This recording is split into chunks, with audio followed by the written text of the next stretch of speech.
नमस्कार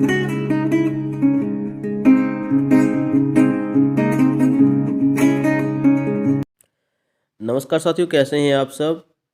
हिंदी समीक्षा टॉपिक करवा रहे हैं, उससे संबंधित हमारा तीसरा वीडियो यानी शुक्ल युग प्रस्तुत कर रहे हैं। पढ़ते हैं जी, क्या है शुरू में। शुक्ल युगीन हिंदी आलोचना में केंद्रीय समीक्षक आचार्य रामचंद्र शुक्ल हैं। यद्यपि उनके साथ बाबू गुलाब राय और बाबू श्याम सुंदर दास आदि समीक्षक भी आलोचना के क्षेत्र में सक्रिय रहे हैं। तो आपने बाबू गुलाब राय और बाबू श्याम सुंदर दास को भी पढ़ लेना है साथी। बाबू गुलाब राय तो वैसे भी आपको हिंदी निबंध में लगे हैं, ठीक है। तो इनकी रचनाएं समीक्षा के रूप में वो भी देख लेनी है। आगे चलते हैं, क्या लिखा जा रहा है कि लक्ष्मी नारायण सुधांशु और विश्वनाथ प्रसाद मिश्र इसी काल के अन्य आलोचक हैं। लेकिन लक्ष्मी नारायण सुधांशु तो फेमस नहीं है, इसलिए मत पढ़ना इनको मतलब हिंदी मास्टर कैडर में नहीं पूछा जाएगा इनके बारे में। विश्वनाथ प्रसाद मिश्र ये एक अच्छे आलोचक माने जाते हैं, तो इनकी रचनाओं को अवश्य देख लीजिएगा। आगे इस युग में छायावाद के कवियों ने भी छायावाद के पक्ष में कई आलोचनाएं लिखी हैं। अब जब शुक्ल युग है तो इसका समय हम मान सकते हैं 1920, ठीक है। हम 1920 से लेकर शुक्ल युग का समय मानेंगे साथियों 1940 तक। ओके साथियों, और वो आपको पता ही है 1940 तक जो है प्रगतिवाद शुरू हो जाता है। छायावाद चल रहा था ना, 1936 तक छायावाद चला है, तो छायावाद की रचनाएं भी इस युग में आ जाती हैं। ओके, तो ये देख लेना है। बाकी साथियों आगे पढ़ते हैं। इस युग में जो अन्य आलोचक हैं शुक्ल जी के अलावा, वो भी आप देख लीजिए साथियों। देखिए, श्याम सुंदर दास 1875 से लेकर 1944 तक जीवन जिया। इनकी आलोचनाएं हैं साहित्यालोचन, भाषा विज्ञान, हिंदी भाषा का विकास, हिंदी भाषा और साहित्य, रूपक रहस्य, भाषा रहस्य, ये इनकी आलोचनाएं हैं। और इनके प्रकाशन वर्ष अगर आप याद करना चाहें तो कर सकते हैं, लेकिन प्रकाशन वर्ष शायद ही पूछा जाए हिंदी मास्टर कैडर में। आगे है रामचंद्र शुक्ल 1884 से लेकर 1941 तक जीवन जिया। और इनकी कुछ रचनाएं गोस्वामी तुलसीदास, जयसी ग्रंथावली, ब्रह्म गीत सार, हिंदी साहित्य का इतिहास, काव्य में रहस्यवाद और रस मीमांसा, ये बहुत महत्वपूर्ण है, ठीक है। ये इनके निबंध नहीं है, ये एक प्रकार से इनके समीक्षा है, ठीक है।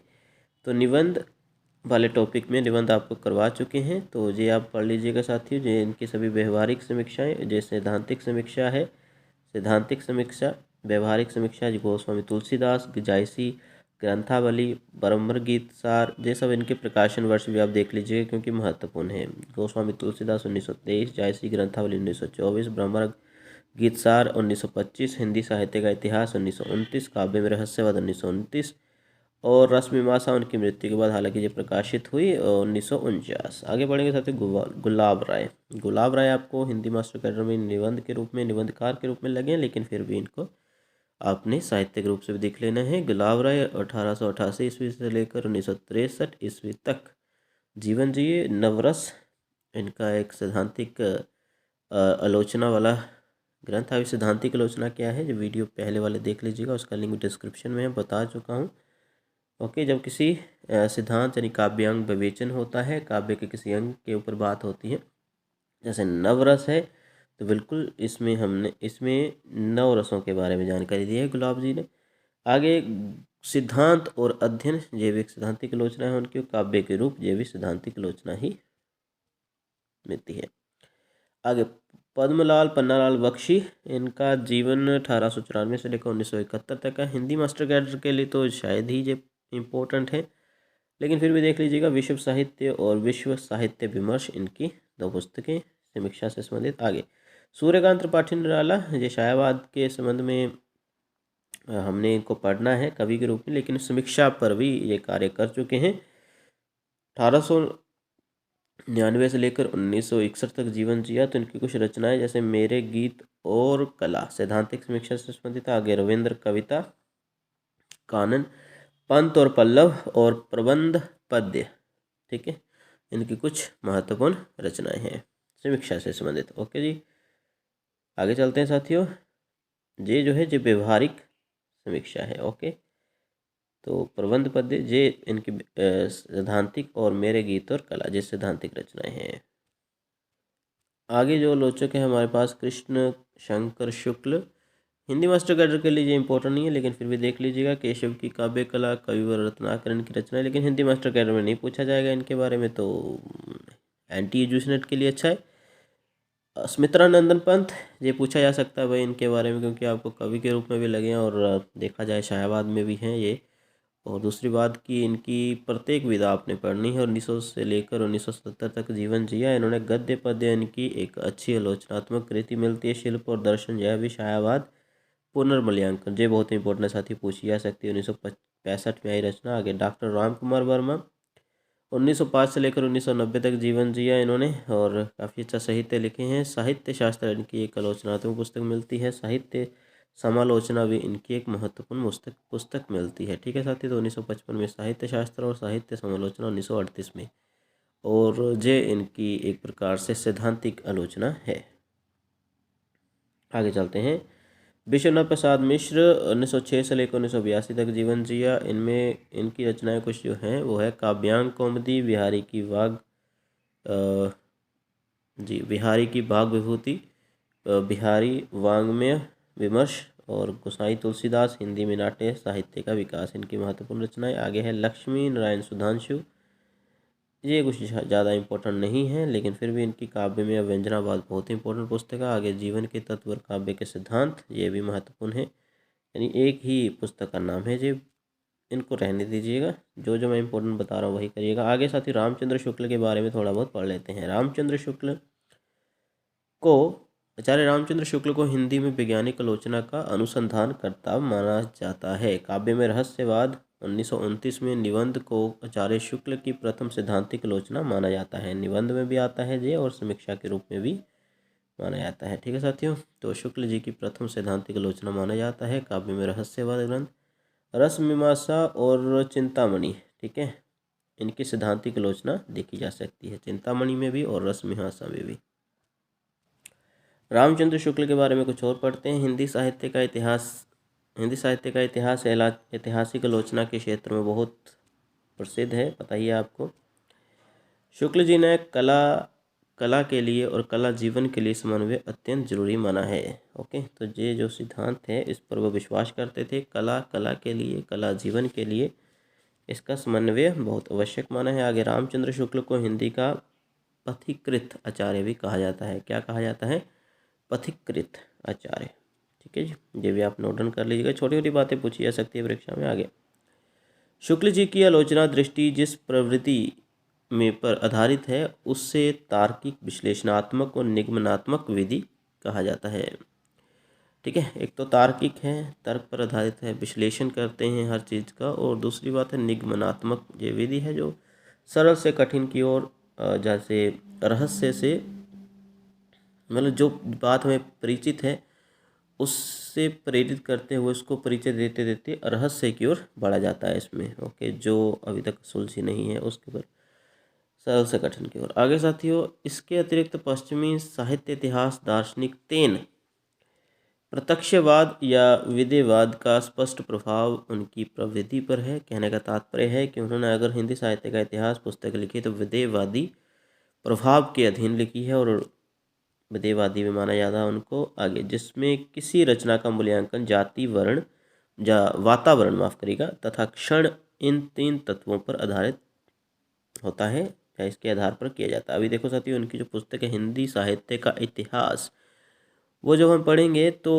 उसमें एक तो जाति, वातावरण और क्षण, जो समय है, ओके, और इसके आधार पर ही उन्होंने कवियों का विवरण दे रखा है। आदिकाल में जिन कवियों को स्थान दिया है तो वो एक तो उस समय के अनुकूल, ओके, तो उनकी रचनाओं के हिसाब से, जैसे कि संत काव्य में कबीर जी रखे हैं या कोई और अन्य संत कवि, तो ये सिर्फ और सिर्फ उन कवियों की काव्यात्मक विशेषताओं के कारण, तो ये तीन मुख्य कारण हैं विदेवादी के। ठीक है, विदेवाद, जिसके कारण इन्होंने हिंदी साहित्य का इतिहास लिखा है। आगे, इनकी आलोचना दृष्टि रामचरितमानस पर गहरा प्रभाव है। रामचरितमानस पर इनकी आलोचना जो है वो सबसे अधिक देखने को मिलती है। बहुत ही अच्छी मानी जाती है आलोचना जो इन्होंने रामचरितमानस की है। आगे पढ़ते हैं लोक मंगल की अवधारणा। लोक मंगल की अवधारणा के समक्ष में ये क्या प्रस्तुत करते हैं, इसको पढ़ लेते हैं साथियों। उनकी रुचि, किनकी रुचि? रामचंद्र शुक्ल की। रामचंद्र शुक्ल लोक मंगलवाद में हैं, ना कि अलौकिक या आध्यात्मिक आनंद में। ठीक है, तो सब कुछ ईश्वर पर नहीं छोड़ रखे हैं। उन्होंने कहा कि लोक मंगल की अगर मंगल की भावना लोगों के लिए है तो भाई वो इंसान ही कर सकता है, कोई आध्यात्मिक आनंद ऐसा कुछ नहीं है। ओके, उन्होंने रसवाद को मनोवैज्ञानिक आधार पर प्रदान किया। उन्होंने लिखा व्यक्ति हृदय के लोक हृदय में लीन होने की आस्था ही रस दशा है। ओके, आगे वो लिखते हैं कविता क्या है। निबंध में क्या लिखते हैं? जिस प्रकार आत्मा की मुक्त अवस्था ज्ञान दशा कहलाती है, उसी प्रकार हृदय की मुक्त अवस्था रस दशा कहलाती है। हृदय की इसी मुक्ति साधना के लिए मनुष्य की वाणी जो शब्द विधान करती है उसे कविता कहते हैं। तो जो कविता के संबंध में उनकी जो उक्ति है जिस सब से महत्वपूर्ण मानी जाती है। ओके, जी हाँ, आगे चलेंगे साथियों। रस सिद्धांत की प्रतिष्ठा। रस सिद्धांत की प्रतिष्ठा के बारे में क्या कहते हैं? रस सिद्धांत की प्रतिष्ठा आचार्य रामचंद्र शुक्ल ने सिद्धांतिक एवं व्यवहारिक दोनों समीक्षा पद्धति के अनुसार की है। आगे पढ़ते साथियों, उन्होंने कविता के दो प्रकारों की चर्चा की। किन्होंने? रामचंद्र शुक्ल ने। पहला आनंद की साधनावस्था का काव्य, जिसको प्रयत्न पक्ष भी कहा जाता है। दूसरा आनंद की सिद्धावस्था का काव्य, इसको उपभोग पक्ष कहा जाता है।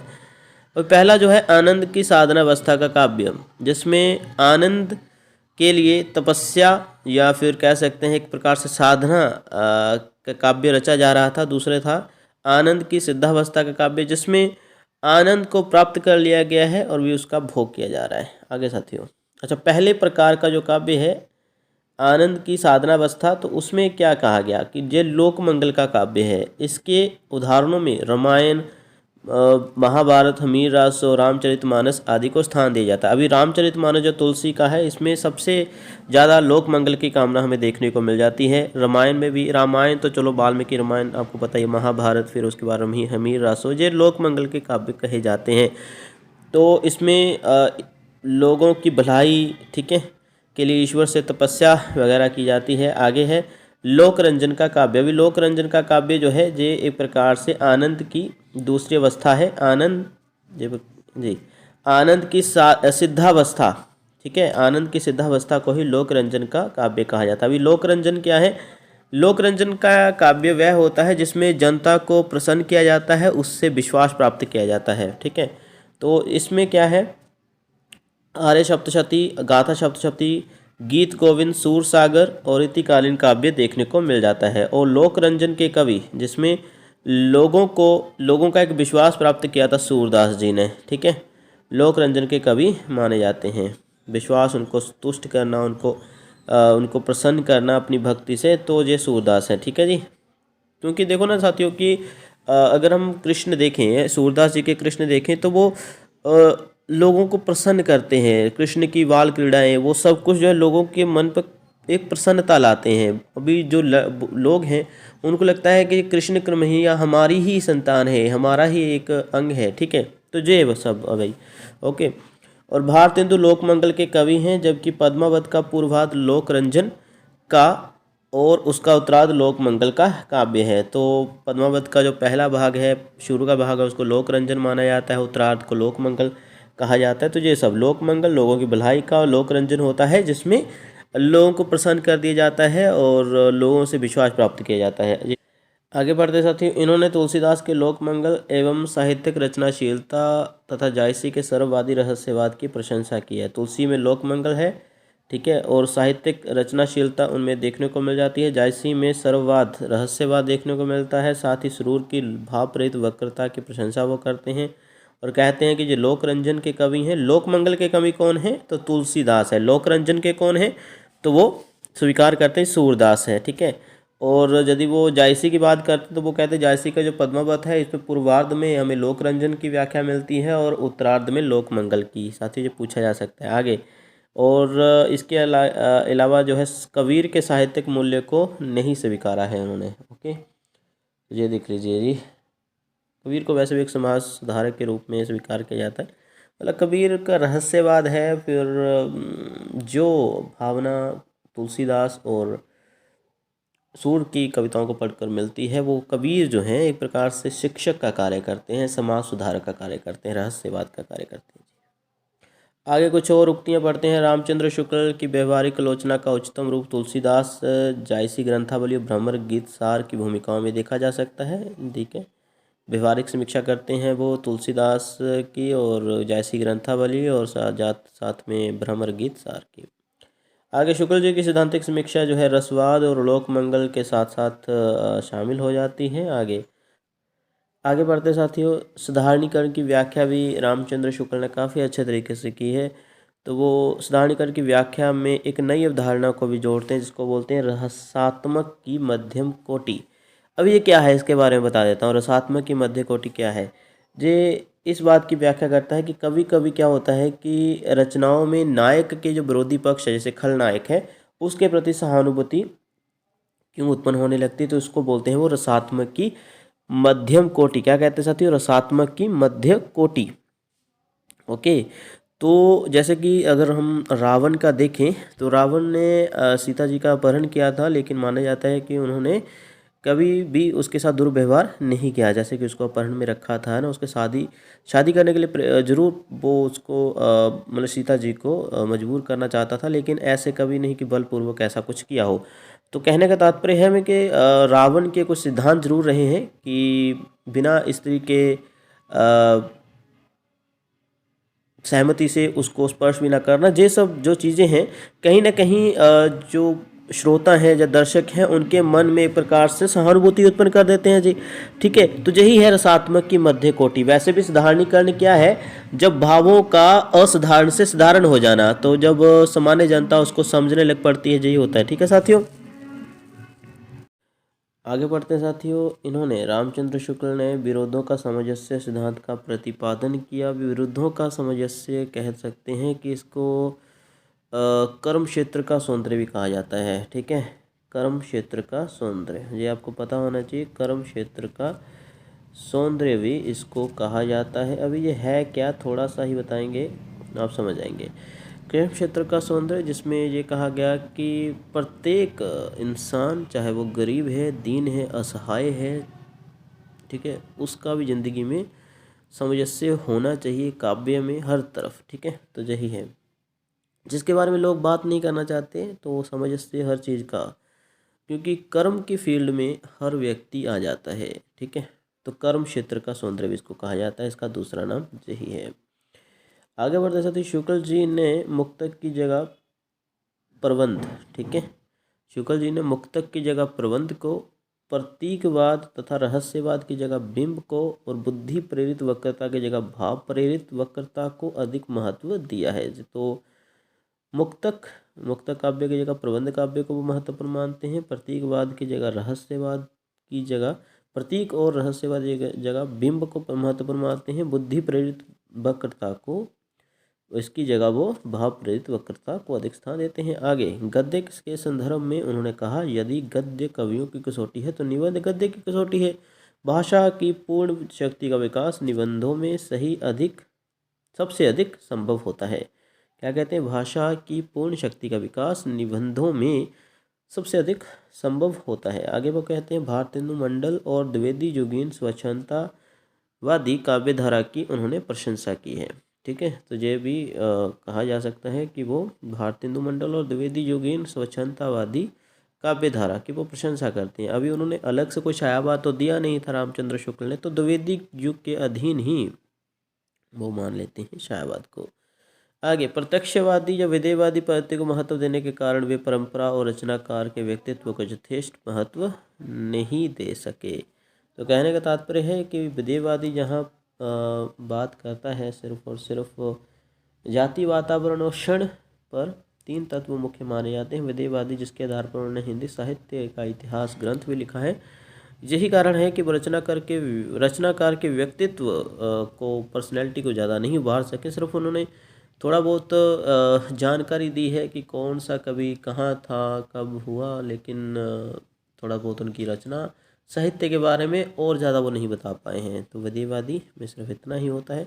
आगे साथ ही शुक्ल जी द्वारा अंग्रेजी की रचनाओं का कुछ अनुवाद भी हुआ है, वो देख लीजिए। एडिसन की मूल रचना है एसेज ऑन इमेजिनेशन, तो वो कल्पना और आनंद नाम से इसका अनुवाद करते हैं हिंदी में। आगे जॉन हेनरी न्यूमैन की लिटरेचर, उसको साहित्य नाम से अनुवाद करते हैं हिंदी में। आपको पता ही है कि ये सरस्वती पत्रिका में इस निबंध का अनुवाद करके उन्होंने प्रकाशन भी किया था।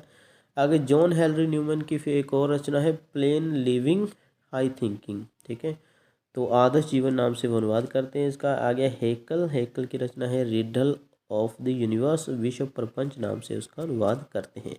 तो धन्यवाद साथियों, इस वीडियो में इतना ही। बाकी शुक्ल युग से संबंधित आपने और क्या क्या पढ़ लेना है, रामचंद्र शुक्ल के अलावा आपने श्याम सुंदर दास, गुलाब राय, सूर्यकांत पाठीनाला, सुमित्रानंद पंत, डॉक्टर राम कुमार वर्मा, विश्वनाथ प्रसाद मिश्र जैसे रचनाकारों की कुछ रचनाओं को पढ़ लीजिएगा, ठीक है। और महादेव वर्मा को जो भी समीक्षात्मक कार्य हुआ है वो भी पढ़ लीजिएगा।